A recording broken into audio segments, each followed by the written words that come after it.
Ang ngiti ay isang uniporme. Para kay Aliana Reyes, ito ang unipormeng isinusuot niya araw-araw sa gitna ng digmaan. Digmaan laban sa mga bayarin, sa pag-aalala, at sa katahimikang sumisigaw sa tuwing siya'y mag-isa. Dito sa El Nido, kung saan ang paraiso ay ibinebenta sa bawat sulok, ang ngiti niya ang pinakamahalaga niyang produkto.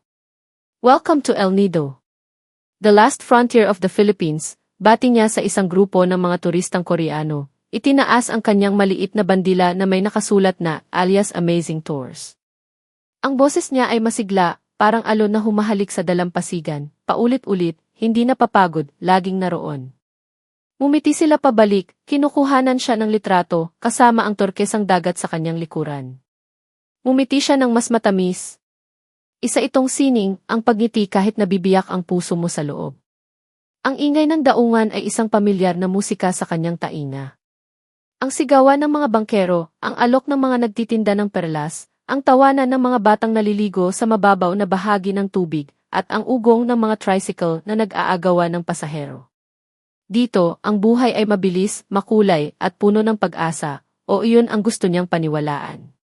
Habang hinihintay ang huli at pinaka-espesyal niyang kliyente para sa araw na iyon, isang SE mula sa Maynila, naramdaman niya ang pag-vibrate ng kanyang luma at mailamat na cellphone sa bulsa. Isang tingin lang sa pangalan sa screen, nanay, at ang uniforme niyang ngiti ay bahagyang gumuho. Mabilis siyang humanap ng isang tagong espasyo sa likod ng isang nakaparadang van, kung saan hindi siya maririnig ng iba.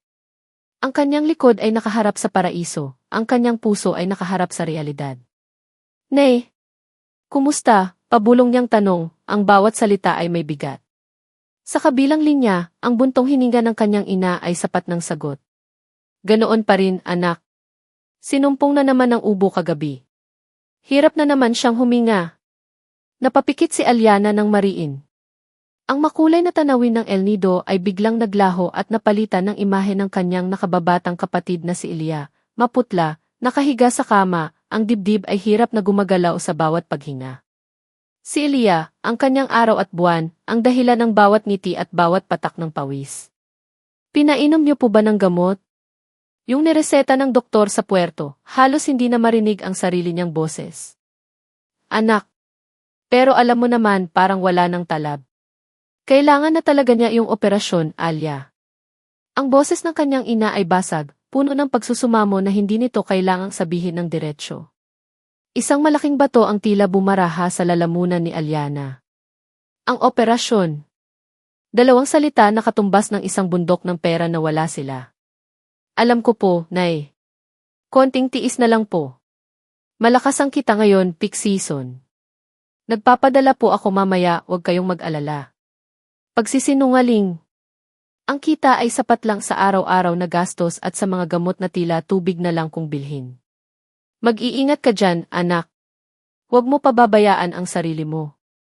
Opo, Nay. Kayo rin po. Pakisabi kay Elia, mahal na mahal siya ni ate. Pagkababa ng tawag, nanatili siyang nakatalikod sa daungan. Huminga siya ng malalim, sinubukang lunukin ang batong nakabara sa kanyang lalamunan. 1, 2, 3. Pagpihit niya paharap, ang uniforme ay naisuot na muli. Ang ngiti ay nasa kanyang mga labi, pero hindi na ito umabot sa kanyang mga mata.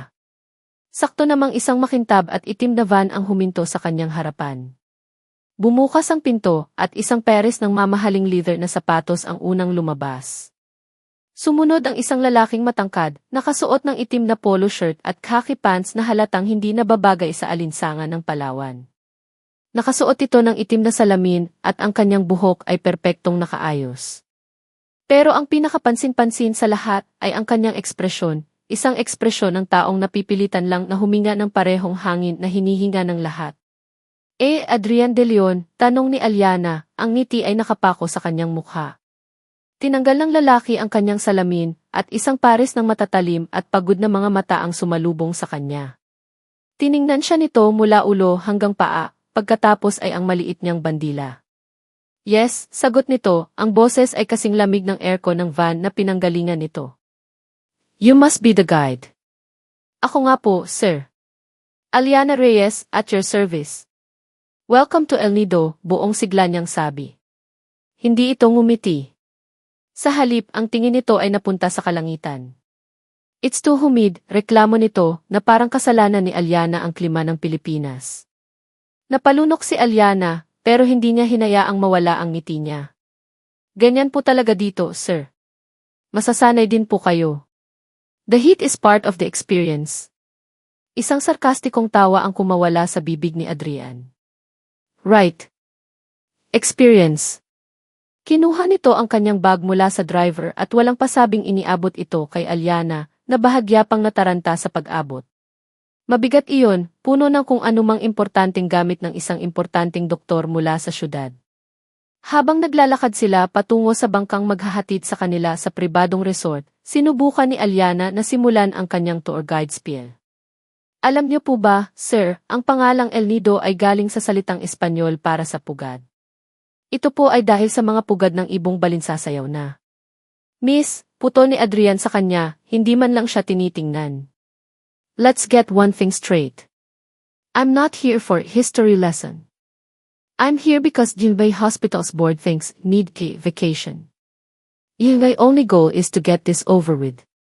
Natigilan si Alyana. Ang mga salita nito ay parang matatalas na bato na ibinato sa kanya. Pakiramdam niya ay bigla siyang hinubaran ng kanyang uniforme. So, please, dagdag pa nito, sa wakas ay humarap sa kanya, ang mga mata ay walang kabuhay-buhay. Pakibilisan lang, miss. Hindi ako nagbabakasyon para ngumiti. Ang bawat salita ay tumagos.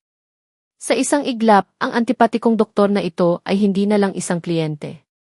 Siya ay isang salamin na nagpapakita kung gaano kapagod at kapeke ang sarili niyang ngiti. Ngumiti pa rin si Alyana, pero ngayon may halong pait na ito. Sage po, sir. This way po sa ating bangka. Habang naglalakad siya, nauuna ng ilang hakbang, nararamdaman niya ang matalim na tingin ni Adrian sa kanyang likod. Naisip niya si Elia. Naisip niya ang bayarin sa ospital. Kailangan niya ang trabahong ito. Kailangan niya ang malaking tip mula sa mayayamang kliyenteng tulad nito. Kaya't huminga siya ng malalim at nagpatuloy sa paglakad, ang bawat hakbang ay mas mabigat kaysa sa nauna. Nang makarating sila sa van na maghahatid sa kanila sa pantalan para sa pribadong bangka, nauna nang sumakay si Adrian. Naiwan si Alyana sa labas kasama ang driver, hinihintay ang huling bagahe. Bigla, narinig niya ang boses ni Adrian mula sa loob ng van. Hindi ito nakikipag-usap sa kanya. May kausap ito sa telepono, at ang boses nito ay hindi na malamig, ito'y nag-aapoy sa galit. I told you, Marco, I'm fine. This whole forced leave is ridiculous. Huminto ito sandali, nakikinig sa kabilang linya. Ang katahimikan ay mas nakakakaba. What do you mean an incident waiting to happen? I have patients who need me. Hindi maintindihan ni Alyana ang lahat, pero sapat na ang kanyang narinig para maramdaman ang desperasyon sa boses ng doktor. Isang desperasyon na kakaiba ngunit pamilyar. Don't need a break, sigaw nito, ang boses ay halos mabasag sa pagpipigil. I need to be in his way, hey. Do you understand? The operating room. Biglang natahimik. Narinig ni Alyana ang malutong na tunog ng pag-end ng call. Dahan-dahan, lumingon si Adrian, at ang mga mata nilang dalawa ay nagtama sa pamamagitan ng bintana ng van. Ang galit na para sana sa kausap nito sa telepono ay buong-buong bumaling sa kanya. Isang tingin na puno ng pagkasuklam, na para bang si Alyana, ang kanyang masiglang tour guide, ang personifikasyon ng lahat ng ayaw niya sa sandaling iyon, ang sapilitang paraiso, ang nawalang kontrol, ang pagtakas na hindi niya kailanman hiningi. Nanigas si Alyana sa kanyang kinatatayuan, ang ngiti ay tuluyan ng naglaho sa kanyang mukha. Nagsisimula pa lang ang tour, pero pakiramdam niya ay nasa dulo na siya ng isang mahabang-mahaba at nakakapagod na paglalakbay. Ang makina ng bangka ay umuugong na parang isang pamilyar na panggulo sa pandinig ni Adrian. Ito ay isang tunog na dapat sanay nangangahulugang pahinga, pagtakas at katahimikan. Ngunit para sa kanya, ito ang tunog ng kanyang pagkabilanggo. Ang bawat paghampas ng alon sa katawan ng bangka ay isang paalala na siya ay malayo sa sterile na kapusyan ng ospital, sa kontroladong lamig ng operating room, sa nag-iisang lugar sa mundo kung saan ang kanyang buhay ay may silbi at kahulugan. Nakaupo siya sa isang dulo ng bangka, ang mga braso ay nakakrus sa kanyang dibdib na parang isang kalasag. Ang sikat ng araw ay tumatama sa kanyang balat, isang init na hindi niya gusto, isang paalala ng buhay na nagpapatuloy sa labas habang ang sarili niyang mundo ay matagal nang nagyelo. Sa kabilang dulo, ang babaeng tour guide na nagngangalang Alyana ay walang tigil sa pagsasalita. Ang boses nito, na para sa iba ay marahil tunog musika, ay isang matinis na ingay sa tainga ni Adrian. Itinuturo nito ang mga islang nadadaanan nila, nagkukwento tungkol sa mga alamat at sa mga uri ng isda na matatagpuan sa ilalim ng tubig. Ginagawa nito ang kanyang trabaho. At iyon mismo ang kinainisan ni Adrian. Ang walang kasawa-sawang pagganap nito sa isang papel na para sa kanya ay walang halaga. Sir, yun po ang Helicopter Island, masiglang sabi ni Alyana, itinuturo ang isang islang may kakaibang hugis. Hindi po ba kamukha talaga siya ng isang helicopter na walang elisi? Hindi sumagot si Adrian. Tumingin lang siya sa direksyong itinuturo nito, ang mga mata ay walang makitang anumang hiwaga, tanging isang walang kwentang tipak ng bato at mga puno. Ang bawat salita nito ay parang isang pag-atake sa kanyang katahimikan, isang pagpilit na makita ang kagandahan sa isang mundong para sa kanya ay matagal nang nawalan ng kulay. Hindi na tinag, lumapit si Alyana ng ilang hakbang. Okay lang po ba kayo, sir? Kanina pa po kayo tahimik. Ang boses nito ay may bahid ng pag-aalala, isang emosyong wala siyang karapatang maramdaman para sa kanya. Doon napuno si Adrian. Dahan-dahan niyang ibinaling ang kanyang ulo, at ang lamig sa kanyang mga mata ay kayang magpayelo sa tropikal na karagatang ito. If my job is being cardiac surgeon, Miss Reyes, mahinahon ngunit may talim niyang sabi. Your job is to guide, not to be a therapist. Ang ngiti sa mukha ni Alyana ay bahagyang nanginig, ngunit mabilis itong nakabawi. Isang kislap ng sakit ang dumaan sa mga mata nito, ngunit sa isang iglap na wala rin. Pasensya na po, sir, sabi nito at umatras pabalik sa kanyang pwesto. Muling ibinalik ni Adrian ang kanyang tingin sa dagat, ngunit hindi na ang mga isla ang kanyang nakikita. Flashback. Ang sikat ng araw ay pareho, ngunit mas banayad. Ang buhangin ay mas maputi. Ang hangin ay may dalang halimuyak ng sunscreen at ng kanyang pabango. Si Isabella. Nakaupo siya sa kanyang tabi sa isang duyan, ang ulo ay nakasandal sa kanyang balikat. Ang tawa nito ay humahalo sa tunog ng mga alon. Ian, look, bulong nito, itinuturo ang paglubog ng araw. It's perfect. Hinawakan niya ang kamay nito. Mainit. Buhay. Not as perfect as you, sagot niya noon. At ang mga salitang iyon ay kasing dali at kasing totoo ng kanyang paghinga. Promise me we'll always have this, sabi ni Isabella, ang mga mata ay nakatingin sa kanya, puno ng isang kinabukasan na hindi na kailanman dumating. Promise me we'll always find time to just be. Promise, sabi niya. Isang pangakong sinira hindi ng pagkakataon, kundi ng kanyang sariling mga kamay sa loob ng isang silid na dapat sana ilugar ng pag-asa. Sir Adrian. Ang sigaw ng bangkero ang pumutol sa multo ng nakaraan. Napamulat si Adrian, ang puso niya ay kumakabog na parang isang pasyenteng nasa bingit ng kamatayan. Ang maliwanag na sikat ng araw ay wala na. Ang kalangitan, na kanina lang ay bughaw na walang bahid ng ulap, ay ngayon kulay abo at mabigat. Ang hangin ay biglang lumamig at lumakas, dala ang amoy ng paparating na ulan. Kailangan nating sumilong, sigaw muli ng bangkero, ang boses ay puno ng pagmamadali. May paparating na unos. Hindi na tayo aabot pabalik sa main island. Napatingin si Adrian sa paligid. Ang kaninang kalmadong dagat ay ngayon galit na. Ang mga alon ay nagsisimula ng lumaki, humahampas sa kanilang maliit na bangka na may bagsik na hindi niya nakita kanina. Maging si Alyana ay napahawak ng mahigpit sa gilid ng bangka, ang sigla sa kanyang mukha ay napalitan ng hindi maitagong takot. Ang langit ay dumilim na parang isang ilaw na biglang pinundir. Ang unang patak ng ulan ay tumama sa mukha ni Adrian, malaki at malamig. Sinundan ito ng isa pa, at isa pa, hanggang sa ang ulan ay bumuhos na parang isang kurtinang naghihiwalay sa kanila mula sa natitirang bahagi ng mundo. Ang ugong ng makina ay halos hindi na marinig sa lakas ng hangin at ulan. Doon! Sa islang yon! May lumang kubo doon, sigaw ng bangkero, itinuturo ang isang maliit at madilim na isla sa di kalayuan. Itinuon ng bangkero ang lahat ng lakas para imanyobra ang bangka patungo sa kanilang kanlungan. Ang bawat hampas ng alon ay isang marahas na yugyog. Pakiramdam ni Adrian, ang kalikasan mismo ay nagagalit, kinukutya ang kanyang pagtatangkang tumakas sa sarili niyang bagyo sa loob. At sa isang iglap, isang alon na mas malaki kaysa sa mga nauna ang bumangga sa kanilang tagiliran. Ang bangka ay umangat at bumagsak ng may matinding lakas. Narinig ni Adrian ang isang tili, si Alyana. Nawala nito ng balanse, ang pagkakahawak ay bumitaw. Ang lahat ay nangyari sa loob ng isang segundo. Ang katawan ni Alyana ay bumagsak patungo sa kanya. Walang pag-iisip. Walang pag-aalinlangan. Ito ay purong reaksyon, isang instinct na nakatatak na sa bawat himaymay ng kanyang pagkatao, ang instinct na sumagip. Ikinilos niya ang kanyang katawan, iniunat ang kanyang mga braso, at sinalo ito. Ang bigat ng katawan nito ay sumalubong sa kanya.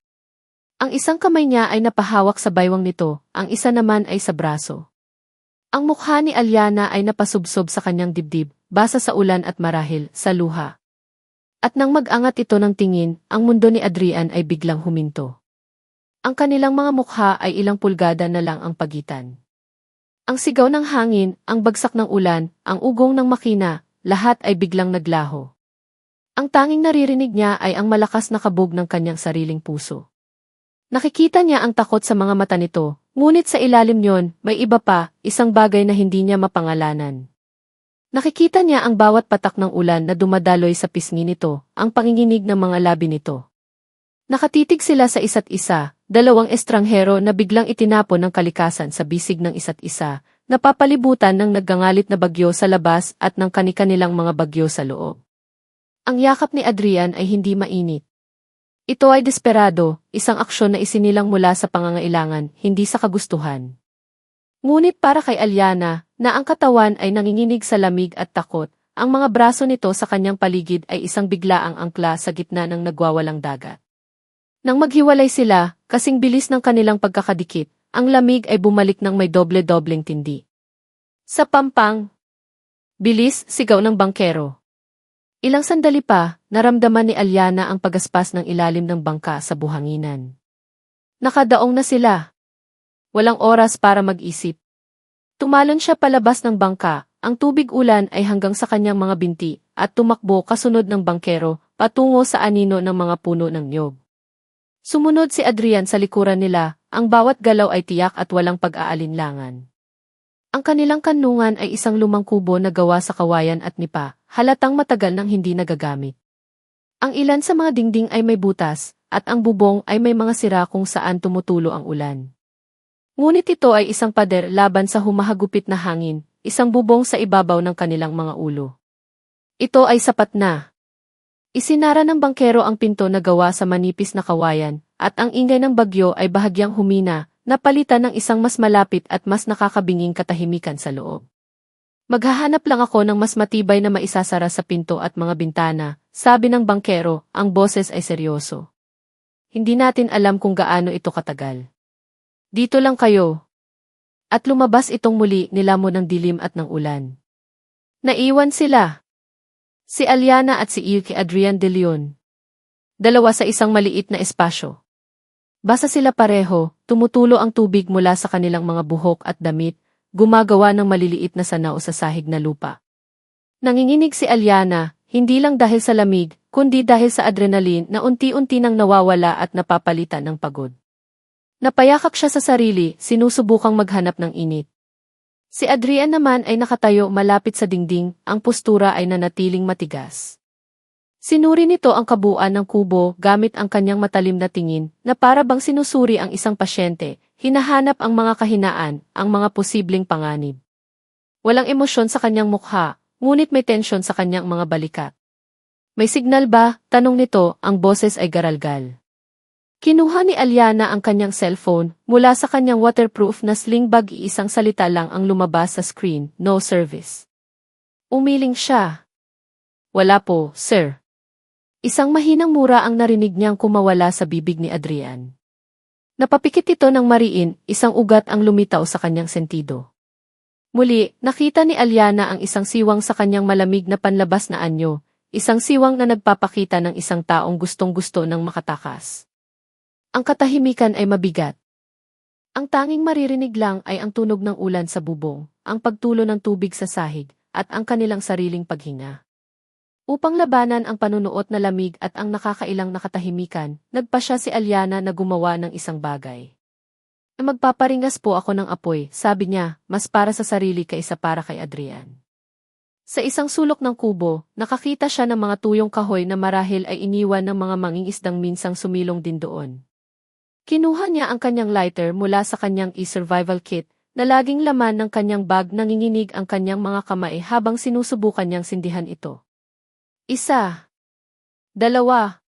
Sa ikatlong subok, isang maliit at matapang na apoy ang sumibol, nagbibigay ng kaunting liwanag at pag-asa sa madilim na kubo. Habang abala siya sa pag-aayos ng apoy, naramdaman niya ang paglapit ni Adrian. Tumayo ito sa kanyang harapan, ang anino nito ay sumasakop sa kanya. Inangat ni Alyana ang kanyang tingin. "Are you hurt?" tanong nito, ang boses ay propesyonal, walang bahid ng personal na pag-aalala. Tiningnan nito ang braso niya, ang mga binti niya. "You fell hard." Hindi po. Okay lang ako, sagot niya, bahagyang nagulat sa biglaang atensyon. "Salamat po sa pagsalo sa akin kanina." Hindi ito sumagot, ngunit lumuhod ito sa kanyang harapan. Hinawakan nito ang kanyang braso nang may biglaang pag-ingat. Ang mga daliri nito, na marahil ay sanay sa paghawak ng skalpel, ay maingat na sinuri ang kanyang balat. "May mga galos ka." Ang pagdampi ng balat nito sa balat niya ay nagdulot ng isang kakaibang kuryente. Ang init mula sa kamay nito ay tila mas epektibo kaysa sa apoy na kanyang sinindihan. Napatingin si Alyana sa kanyang mukha. Malapitan, nakikita niya ang pagod sa ilalim ng mga mata nito, ang maliliit na guhit sa gilid ng kanyang bibig na nagpapakita ng tensyon.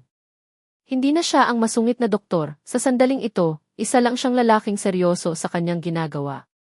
"Wala to, sir."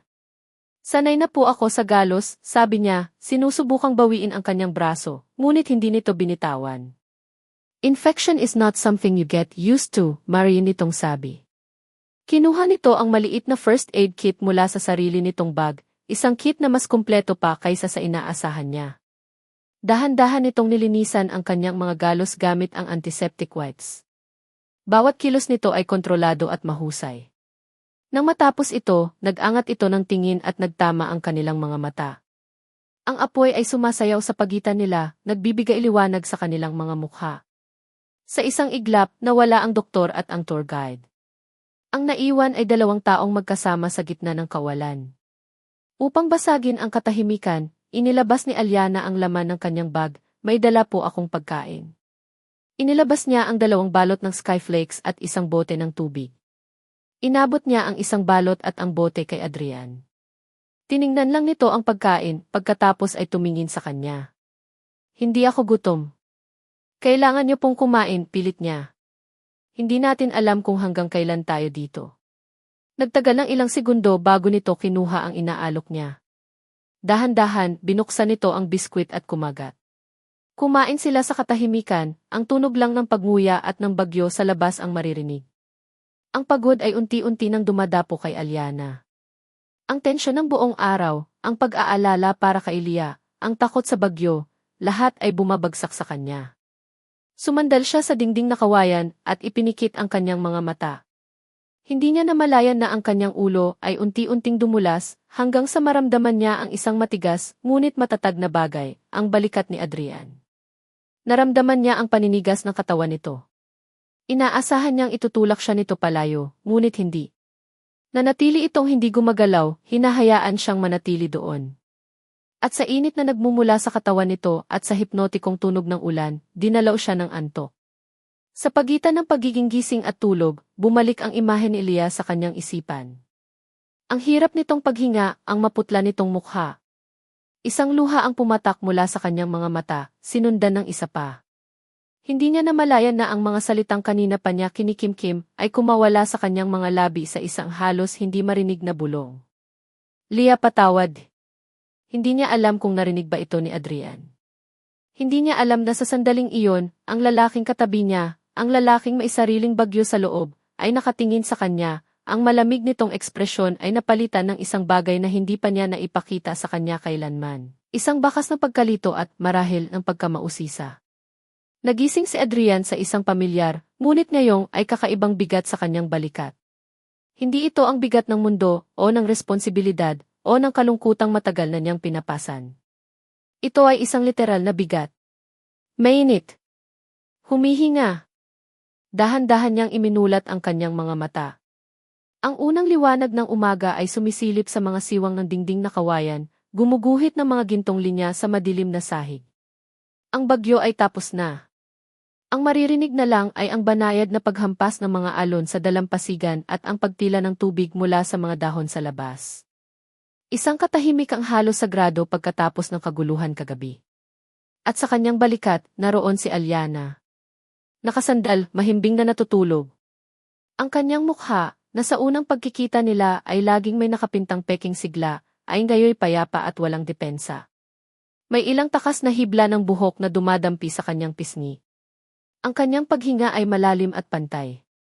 Ito ang unang pagkakataon na nakita siya ni Adrian nang hindi siya gumaganap. Walang unipormeng ngiti. Walang pilit na kasiglahan. Tanging isang babaeng pagod, isang babaeng natutulog na may bahagyang nakakunot na noo, na para bang kahit sa panaginip ay may dala-dala itong problema. Leah, patawad. Ang mga salitang ibinulong nito kagabi ay umalingaw sa isipan ni Adrian. Sino si Leah? At bakit ito humihingi ng tawad? Ang isang doktor ay sinanay na maghanap ng sintomas, na mag-diagnose ng sakit mula sa mga pahiwatig. At sa babaeng ito, nakakakita si Adrian ng mga sintomas ng isang malalim na karamdaman, isang karamdaman na hindi pisikal. Ang kanyang walang tigil na pagiging positibo ay hindi isang katangian, ito ay isang mekanismo. Isang panakip sa kung anumang sugat ang itinatago nito sa loob. Isang parte sa kanya, ang doktor, ang gustong malaman ang diagnosis.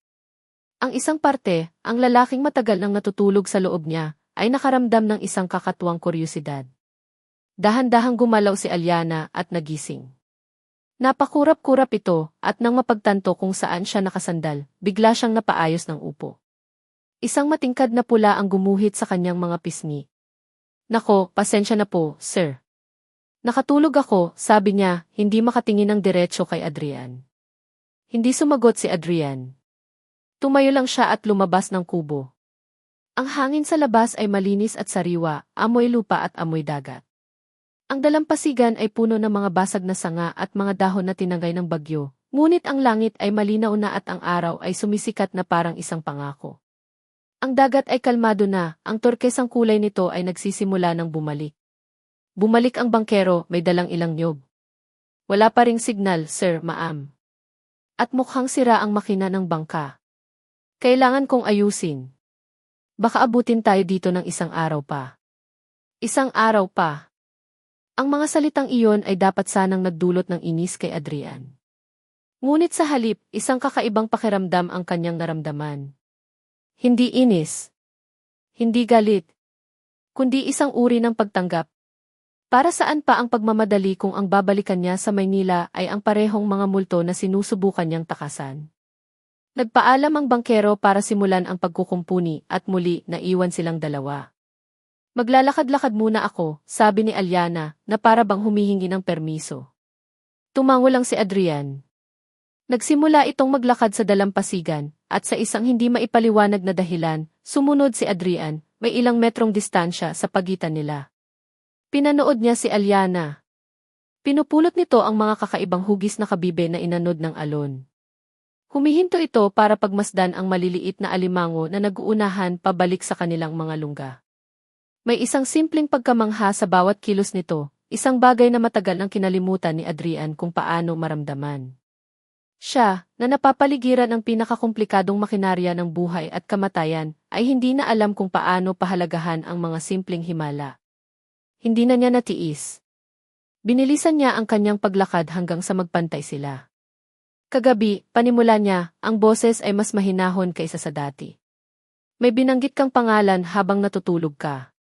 Natigilan si Alyana sa paglalakad. Ang kamay na may hawak na kabibe ay nanigas. Umiiyak ka, dagdag ni Adrian. Sabi mo, Leah. Yumuko si Alyana. Tinitingnan ang kabibe sa kanyang palad na para bang ito ang pinaka-interesanting bagay sa mundo. Kapatid ko po, mahina niyang sagot. Nakababata kong kapatid. Bakit ka humihingi ng tawad sa kanya? Ang tanong ay direkta, mas direkta kaysa sa binalak niya, ngunit kailangan niyang malaman. Nag-angat ng tingin si Alyana. Ang ngiti na sinubukan niyang isuot ay hindi man lang umabot sa kanyang mga labi. Mahina po siya mula pagkabata, sabi niya, ang mga salita ay maingat na pinili, puno ng mga espasyong hindi pinupunan. Lagi po akong nag-aalala sa kanya. Alam ni Adrian na may kulang.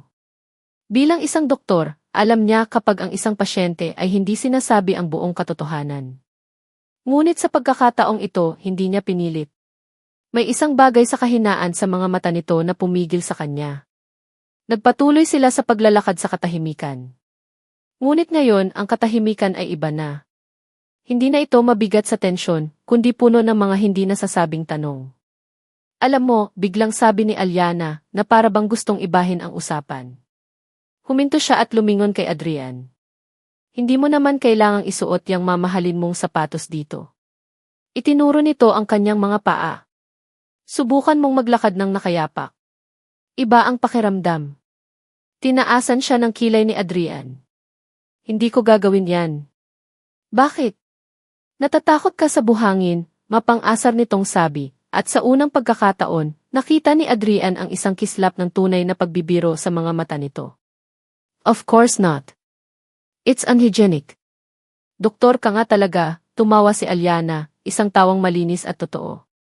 Minsan, ang pinakamagandang lunas ay ang hayaan mo lang ang sarili mo. Sige na. Walang bayad. Tinitigan siya ni Adrian. Tinitigan niya ang nag-aanyayang ngiti nito, ang mga matang nangungusap. At sa isang iglap ng kahibangan, umupo siya sa buhangin at hinubad ang kanyang sapatos at medyas. Ang unang pag-apak niya sa basang buhangin ay nagdulot ng isang kakaibang kilabot sa kanyang buong katawan. Malambot. Malamig. Tutu. Habang lumalakad siya, nararamdaman niya ang bawat butil ng buhangin, ang paghaplos ng tubig alat sa kanyang mga paa. Simple. Payak. Ngunit sa ilang kadahilanan, pakiramdam niya ay mas nakakonekta siya sa mundo sa sandaling iyon kaysa sa nakaraang mga taon. O, di ba, sabi ni Alyana, umingiti. Sabi sa isang lumang kasabihan dito, kapag malungkot ka, ibaon mo ang paa mo sa buhangin. Hahayaan ng dagat na anurin ang kalungkutan mo. That's a ridiculous superstition, sabi ni Adrian, ngunit walang kagat ang kanyang mga salita. Lahat naman ng bagay ay ridiculous hanggang sa subukan mo, sagot nito. Pagkatapos ay ngumiti ito ng mas malapad. Alam mo ba kung ano ang sabi ng isang turistang Amerikano sa akin dati?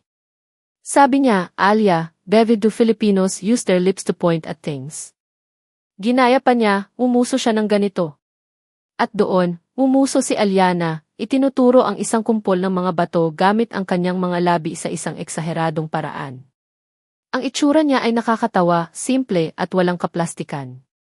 At isang bagay na hindi inaasahan ang nangyari. Isang tunog ang kumawala mula sa lalamunan ni Adrian. Nagsimula ito bilang isang simpleng pagbuga ng hangin, ngunit lumaki ito hanggang sa naging isang maikling tawa. Hindi ito malakas, hindi ito magarbo, ngunit ito ay totoo. Ang mga kalamnan sa kanyang mukha na matagal nang nanigas sa isang maskara ng pagiging seryoso ay gumalaw, bumubuo ng isang ngiti. Isang tunay na ngiti. Natigilan siya mismo sa kanyang reaksyon. Hinawakan niya ang sarili niyang mga labi, na para bang hindi niya kilala ang parte ng katawang ito. Nagulat siya sa sarili niyang kakayahang tumawa. Napatingin sa kanya si Alyana, ang mga mata nito ay nanlalaki sa pagkamangha. Ang ngiti nito ay mas naging totoo. Ayan, mahina nitong sabi. Mas bagay po pala sa inyo yan. Ang sandali ay nasira ng isang maling hakbang. Habang pabalik sila, tumapak si Alyana sa isang batong natatabunan ng lumot. Ang kanyang paa ay dumulas. Aray! Muli ang instinct ni Adrian ang nanaig. Mabilis pa sa isang segundo, iniunat niya ang kanyang kamay at nahawakan ang braso nito bago pa man ito tuluyang bumagsak. Hinila niya ito palapit sa kanya, ang katawan nito ay bumangga sa kanyang dibdib. Nakatayo sila roon sa dalampasigan, ang mga paa ay nakabaon sa basang buhangin, ang katawan niya ay nakasandal sa kanya. Ang bigat ni Alyana ay pamilyar ngunit bago. Naamoy niya ang pinaghalong alat ng dagat at ang banayad na amoy ng buhok nito. Mas malapit ngayon kaysa sa bangka, walang kaguluhan ng bagyo, tanging ang payapang tunog ng umaga. Napagtanto ni Adrian na ang kamay niya ay nakahawak pa rin sa braso nito, mas mahigpit kaysa sa kinakailangan. Ang dapat sana ay isang mabilis na pagsagip ay naging isang mahabang sandali, isang paghinto ng oras na hindi niya inaasahan. Ang init ng balat nito ay dumadaloy sa kanyang palad, isang init na buhay at totoo. Salamat po ulit, bulong ni Alyana, ang boses ay bahagyang kinakapos ng hininga. Siya ang unang bumasag sa katahimikan, ngunit hindi siya gumalaw para lumayo. Dapat na siyang bumitaw. Iyon ang tamang gawin. Iyon ang gagawin ng doktor na si Adrian De Leon. Ang magpanatili ng propesyonal na distansya. Ang umiwas sa komplikasyon. Ngunit ang lalaking nakatapak sa buhangin, ang lalaking nakarinig sa sarili nitong tumawa pagkatapos ng napakahabang panahon ay ayaw. Ang kamay niya ay may sariling isip. Sa halip na bitawan ito, dahan-dahan itong dumulas mula sa braso ni Alyana pababa sa kanyang palad, hinahanap ang kanyang mga daliri. Isinara niya ang kanyang kamay sa paligid ng kamay nito. Hindi ito isang mahigpit na hawak na nag-uutos, kundi isang marahan na tanong. Isang imbitasyon. Nag-angat ng tingin si Alyana, ang kanyang mga mata ay puno ng pagtataka. Wala na ang pagbibiro, wala na ang pagiging tour guide. Ang nakatingin sa kanya ngayon ay isang babaeng nakikita siya, hindi bilang ang masungit na kliyente, kundi bilang ang lalaking kaharap niya ngayon. At sa mga mata nito, nakita ni Adrian ang sarili niyang refleksyon. Nakita niya ang isang bakas ng ngiti na naiwan pa sa kanyang mga labi. At sa ilalim niyon, nakita niya ang isang bagay na mas malalim, isang pag-unawa. Isang pagkilala sa kalungkutang itinatago nilang pareho sa likod ng magkaibang mga maskara. Hindi siya bumitaw. At hindi rin ito binawi ang kanyang kamay. Nakatayo lang sila roon, magkahawak kamay sa gitna ng dalampasigang saksi sa bagyo at ngayon, sa isang kakaibang kapayapaan. Ang lahat sa paligid nila, ang dagat, ang langit, ang puting buhangin, ay tila naglaho, napalitan ng isang espasyong para lamang sa kanilang dalawa. At sa katahimikang iyon, naramdaman ni Adrian ang isang bagay na mas malakas pa sa anumang unos, isang mahinang pintig. Isang pintig na hindi niya sigurado kung galing ba sa puso niya, o sa puso nito. May mga sandaling parang nakahinto ang oras, at may mga sandaling nais mong ihinto ang oras. Ang pagkakadikit ng kanilang mga kamay ay pareho. Para kay Alyana, ang init na nagmumula sa palad ni Adrian ay isang apoy na dahan-dahang tumutunaw sa yelong matagal nang bumabalot sa kanyang puso. Ang unang bumitaw ay siya. Hindi dahil gusto niya, kundi dahil kailangan. Ang pakiramdam na iyon, ang koneksyong iyon, ay masyadong bago, masyadong delikado. Ito ay isang bulaklak na nagsisimulang bumukadkad sa gitna ng isang disyerto, at natatakot siyang baka malanta ito sa isang iglap. Aayos na siguro ang makina, sabi niya, isang palusot para bawiin ang kanyang kamay at ang kanyang sarili. Tingnan natin si Kuya Ramil. Tumango lang si Adrian, at sa unang pagkakataon, nakita ni Alyana ang isang bakas ng panghihinayang sa mga mata nito. O baka naman imahinasyon niya lang iyon. Ang maghapon ay lumipas na parang isang panaginip. Ang bangkero, si Kuya Ramil, ay nakumpirma na sira nga ang makina at kailangan pa ng ilang piyesa na manggagaling sa kabilang isla. Isang araw pa sila sa paraisong iyon.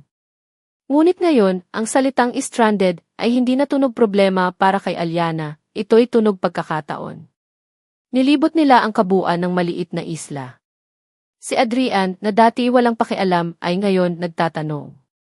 Itinuro ni Alyana ang mga puno ng kasoy, ang mga pugad ng ibon sa itaas ng mga bato, ang mga bakas ng pawikan sa buhanginan. At nakinig ito. Totoong nakinig na para bang ang bawat salita niya ay mahalaga. Ang dating masungit na doktor ay unti-unting naglalaho, at ang lumalabas ay isang lalaking pagod, isang lalaking naghahanap ng isang bagay na hindi niya mismo alam kung ano. Nang hapon na iyon, habang nag-aayos ng apoy si Kuya Ramil para sa kanilang hapunan na mga isdang nahuli nito, umupo sila sa dalampasigan para panoorin ang paglubog ng araw. Ang langit ay isang obra maestra ng kulay kahel, rosas, at lila. Ang katahimikan sa pagitan nila ay hindi na nakakailang. Ito ay komportable, puno ng mga hindi sinasabing salita. Bata pa lang ako, gusto ko nang maging doktor, biglang sabi ni Adrian, ang tingin ay nasa malayong abot tanaw. Napalingon si Alyana, nagulat sa biglaang pagbubukas nito ng sarili. Mailola ako pagpapatuloy nito. Lagi siyang may sakit sa puso. Naaalala ko, dinadala ko siya sa klinik sa aming probinsya. Pinapanood ko ang doktor doon, kung paano niya kinakausap si Lola, kung paano niya pinapakalma ang takot namin. Para siyang isang salamangkero. Sa isang pindot lang ng stethoscope, alam niya ang mga lihim ng puso. May isang lungkot sa kanyang boses, isang lambot na ngayon lang narinig ni Alyana. Sa sandaling iyon, hindi siya si Adrian De Leon, ang sikat na surgeon. Siya ay si Ian, isang apong minsang humanga sa isang salamangkero. Naging salamangkero ka na rin ngayon, mahinang sabi ni Alyana. Isang mapait na ngiti ang sumilay sa mga labi ni Adrian. Sana nga ganoon kadali. Minsan, kahit anong galing mo, kahit anong alam mo may mga pusong hindi kayang gamutin. Ang mga salita niya ay may dalang bigat na hindi maintindihan ni Alyana, ngunit naramdaman niya. Nang tuluyan nang lumubog ang araw, ang hangin ay nagsimulang lumamig. Napayakap si Alyana sa sarili, sinusubukang labanan ang ginaw. Walang salitang lumabas sa bibig ni Adrian. Tumayo lang ito, hinubad ang itim na jacket na suot nito, at maingat na ipinatong sa kanyang mga balikat. Ang tela ay may dala pang init mula sa katawan nito. May amoy ito na panlalaki, isang amoy na malinis at banayad. Napapikit si Alyana, nilalasap ang pakiramdam ng pagiging inaalagaan. Kailan nga ba ang huling beses na may gumawa nito para sa kanya? Siya ang laging tagapag-alaga, ang ate, ang tagaprotekta. Ngayon, sa isang simpleng kilos, ipinaramdam sa kanya ni Adrian na okay lang na maging mahina, na okay lang na may ibang mag-alaga sa kanya. Salamat, sabi niya, ang boses ay halos isang bulong. Bumalik ito sa pagkakaupo sa tabi niya, mas malapit ngayon kaysa kanina. Ang kanilang mga balikat ay halos magkadikit na. Ang apoy na sinindihan ni Kuya Ramil ay sumasayaw sa kanilang harapan. Ang bangkero ay natutulog na sa loob ng kubo, panatag na ligtas na sila. Sila na lang ang gising sa ilalim ng kalangitan na puno ng mga bituin. Alyana, sabi ni Adrian, ang pangalan niya ay parang musika mula sa mga labi nito. Humarap siya rito. Ang liwanag ng apoy ay naglalaro sa mukha ni Adrian, nagbibigay diin sa kanyang matangos na ilong at sa kanyang matatalim na panga. Ngunit ang mga mata niya ay malambot, puno ng isang emosyon na hindi pa niya nakita doon dati. Iniangat nito ang kanyang kamay, at sa isang napakabagal na kilos, dahan-dahan nitong inalis ang isang hibla ng buhok na napunta sa kanyang mukha. Ang dulo ng daliri nito ay bahagyang dumampi sa kanyang pisngi. Isang dampi na nagpadala ng libo-libong kuryente sa buong katawan ni Alyana. Ang kanyang paghinga ay huminto. Ang puso niya ay kumakabog ng napakabilis sa loob ng kanyang dibdib, na para bang gusto nitong kumawala. Ang mukha ni Adrian ay dahan-dahang lumalapit sa kanya. Ang kanyang mga mata ay nakatitig sa kanyang mga labi, pagkatapos ay bumalik sa kanyang mga mata, na para bang nagtatanong, humihingi ng permiso. Hindi siya makagalaw. Ang kaya niya lang gawin ay tumango ng bahagya, isang halos hindi mapansing kilos ng pagsuko. Ipinikit niya ang kanyang mga mata. Hinihintay. Ang mundo ay naglaho. Ang dagat, ang mga bituin, ang apoy, lahat ay nawala. Tanging siya at si Adrian na lang. Hinihintay niya ang pagdampi ng mga labi nito sa kanya. Isang halik na tila itinakda ng pagkakataon, isang halik sa ilalim ng mga bituin, sa isang paraisong sila lang ang nakakaalam. Malapit na. Nararamdaman na niya ang init ng hininga nito. Kriiing. Ang tunog ay marahas, nakakabingi, isang panghihimasok mula sa ibang mundo.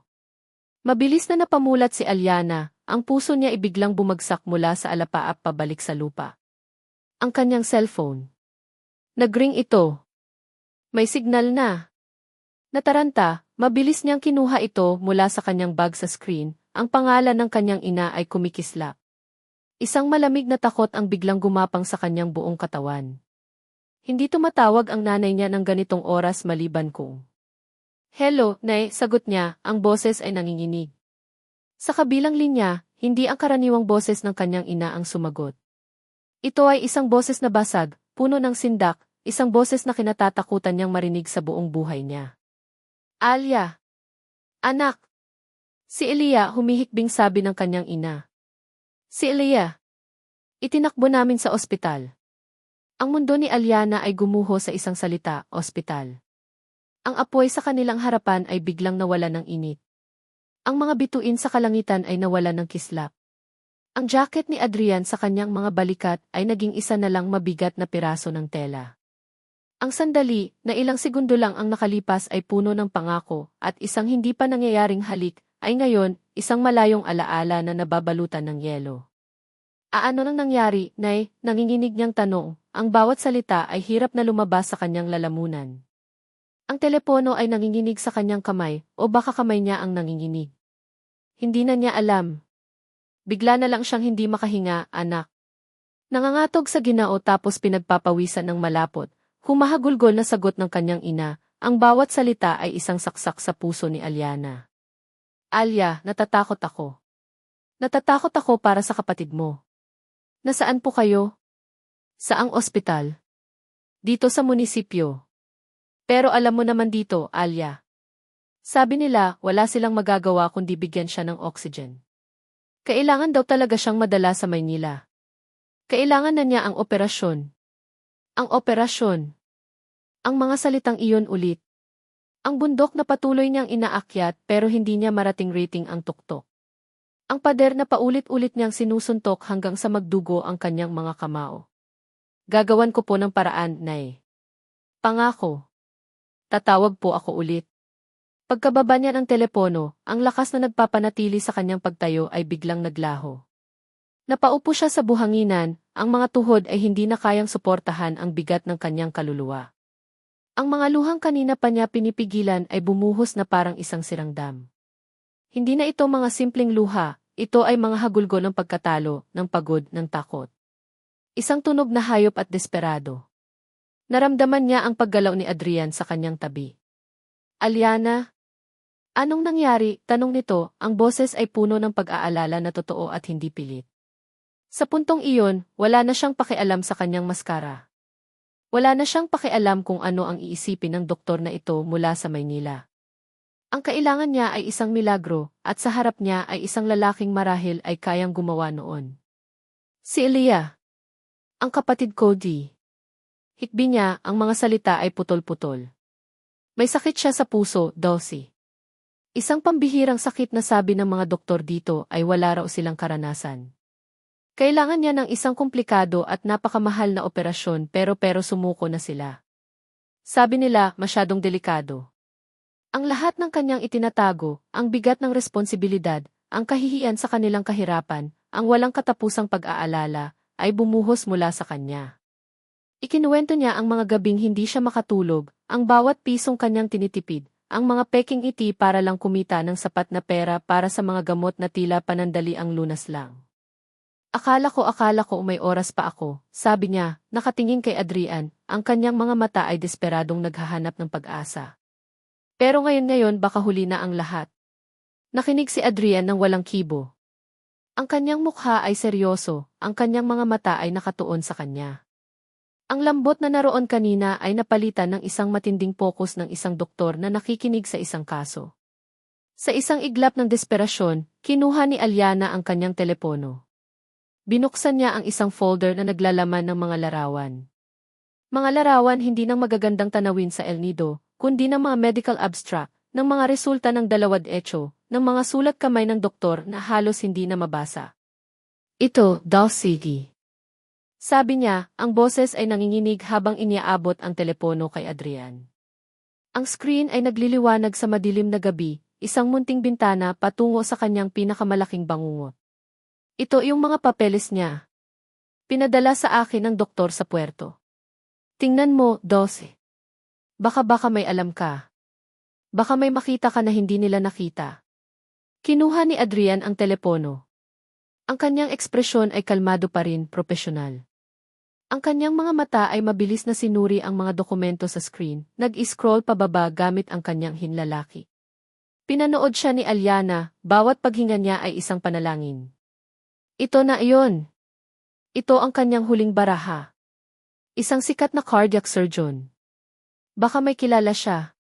Baka may maisip siyang paraan. Baka. At pagkatapos nakita niya ito. Isang pagbabago. Ang pag-scroll ng hinlalaki ni Adrian ay huminto. Ang kanyang mga mata, na kanina lang ay mabilis na gumagalaw, ay natigilan sa isang partikular na linya sa medical abstract. Nanatili itong nakatitig doon. Dossie, mahinang tanong ni Alyana. Hindi ito sumagot. Ang kulay sa kanyang mukha ay unti-unting nawala na parang isang papel na sinisipsip ng dilim.